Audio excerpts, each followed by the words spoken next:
حضور نے فرمایا فاطمہ میں رات آپ کے گھر میں قیام کروں گا۔ سیدہ نے کہا یا رسول اللہ بسم اللہ، یہ تو کمال ہو گئی۔ حضور نے رات وہاں قیام کیا، امام حسن نے دودھ مانگا۔ اچھا حدیث کے راوی مولا علی شیر خدا ہیں، کہتے ہیں میں چپ کر کے سو رہا تھا، میں نے سائیڈ پہ چادر اوڑھی اور میں آرام کر رہا تھا۔ امام حسن نے دودھ مانگا، سیدہ فاطمہ اٹھنے لگی تو فرمایا نہیں فاطمہ آج میرے ساتھ سوئے ہیں، دودھ بھی میں ہی پلاؤں گا۔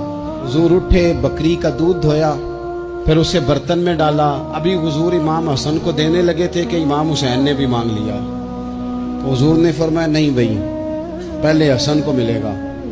تو حضرت فاطمہ رضی اللہ تعالیٰ عنہ عرض کرنے لگی یا رسول اللہ لگتا ہے حسن سے زیادہ پیار ہے۔ فرمایا نہیں فاطمہ، پیارے دونوں ہی بڑے ہیں پر مانگا پہلے حسن نے ہے نا، مانگا پہلے حسن نے۔ پھر حضور فرمانے لگے، حضرت علی فرماتے کہتے ہیں حضور فرمانے لگے فاطمہ تو بھی، میں بھی، حسن بھی، حسین بھی، اور یہ جو سو رہا ہے، کہتے میں تو چادر اوڑھی ہوئی تھی نا۔